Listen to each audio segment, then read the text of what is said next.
Ah, is that what you wanted? Ah, okay. We're on the other side of the porch today. I see.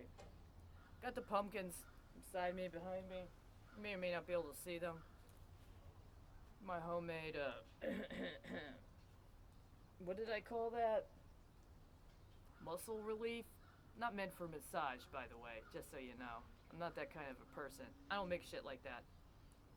I got a little compost bucket back here, you know? I'm making my own compost. When I eat the fucking fruit, I put the stuff in there. I got some dead leaves I raked up in November. Mix it up. I even got a bag here filled with old leaves. I kept the old leaves so that I could add it to the compost. The problem is, it's been freezing for weeks. It's taken longer to make that compost than I had hoped.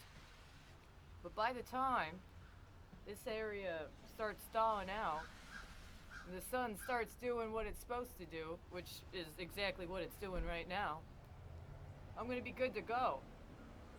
I tried to make compost last season, but it didn't really turn out so much compost. More like a weird kind of decaying slurry that was awesome. I mixed it up with the soil. I had to let it sit for a while. It took a while to decompose, but that autumn soil is amazing. You wouldn't believe, even without being able to be out in the sun because it's freezing. It's doing things. It really is. It's doing something. Now, here's the thing, if somebody gives you an old clump of soil, it's been completely demineralized because they didn't tend to the land appropriately. And you go through a process and you wait and you use your own waste and what you were able to get, and you remineralize the soil, who gets to claim the production?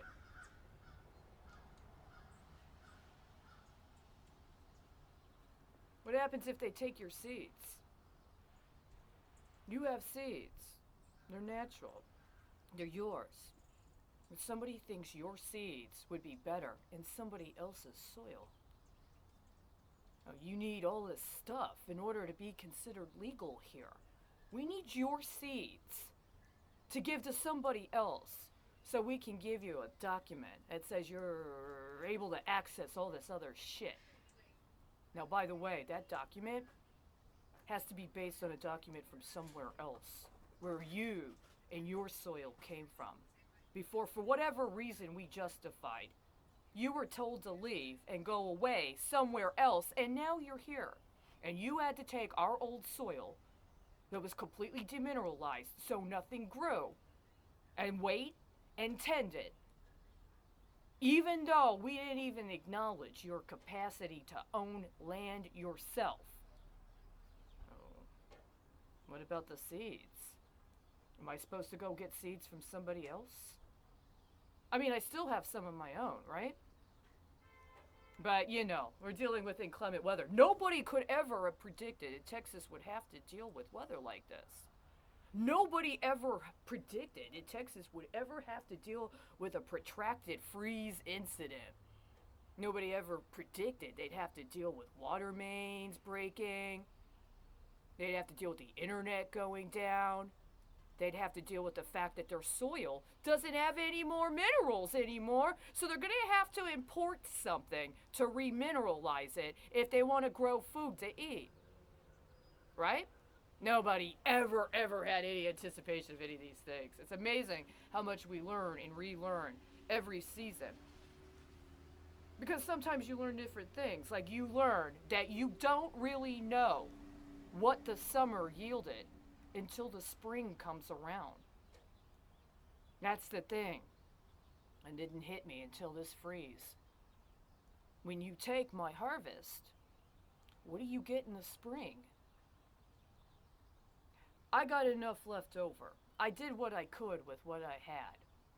I'm gonna be fine. But, unfortunately, the first fact we gotta confront in Chapter 2, the 1948 war. 1947 UN partition plan for Palestine recommended the establishment of Jewish and Palestinian states. Jewish forces took to the field almost immediately. quickly securing areas designated Jewish and then expanding into parts of Palestine reserved for Palestinians. The war lasted a year until January 6, 1949. The first part was marked by regular Jewish troops fighting Arab irregular forces, and the second half by battles between Jewish units and 5 Arab armies that entered Palestine the day after Israel's founding on May 14, 1948. Footnote 1 in Chapter 2. Let's see where we are with that. Footnotes are important. Even though there's a war on, you still got to pay attention to details. 1. Dupuy, Elusive Victory, 3 to 19. Flapan, The Birth of Israel, 192 to 93. Fallacy. We were, of course, totally unprepared for war.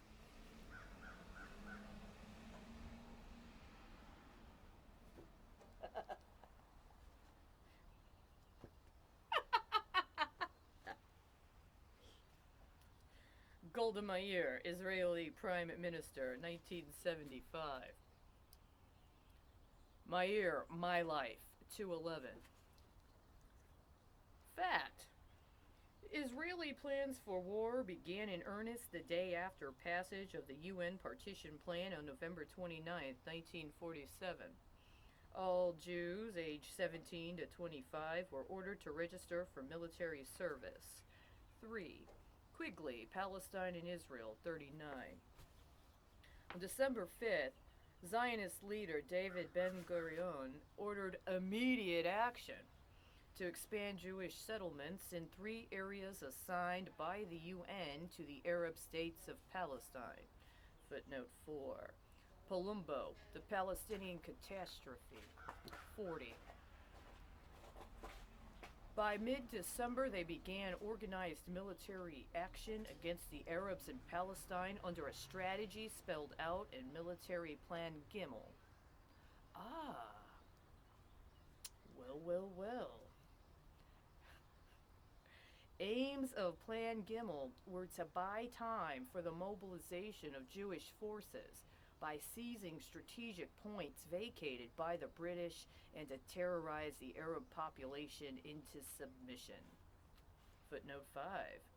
Khalidi, From Haven to Conquest, 79. The text of the plan is in a special 1948 Palestine issue of the Journal of Palestine Studies, autumn 1988, 20 to 38. The first major Jewish assault came on December 18th when Palmach troops, assault companies, the shock force of the Jewish underground Haganah army, attacked the Palestinian village of Kissis in northern Galilee in a nighttime raid, killing 5 adults and 5 children and wounding 5 others. 6. New York Times, 20 December 1947. Also see Quigley, Palestine and Israel, 41. The official British military report is WO275/64, London Public Record Office. Cited in Anakla, Encyclopedia of the Palestine Problem, 153. Christopher Sykes, a contemporary British observer, notes that the Kissis attack represented a new phase in the struggle, with its character changing from indiscriminate raiding and counter-raiding to more calculated attack and atrocity. Footnote 7. Sykes, Crossroads to Israel, 337. Also see Green, Taking Sides, 69.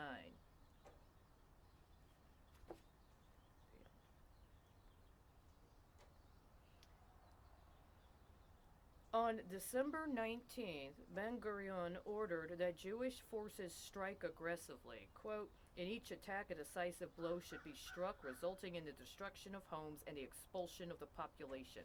Footnote 8. Palumbo, the Palestinian catastrophe, 40. Thus, by the time the 5 Arab armies entered Palestine on May 15, 1948, The Zionists were already well advanced in carrying out their war plans.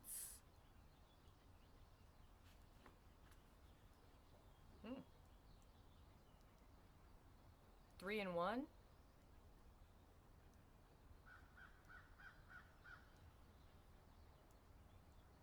Let's see.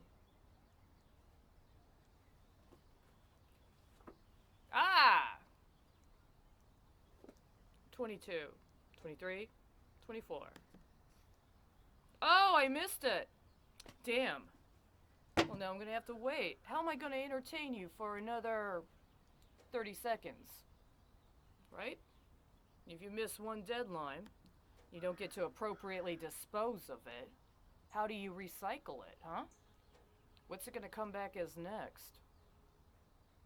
This is a very important question. I could just waste your time. I mean, I've been here long enough. If I wasn't wasting your time, you would have talked to me by now, right?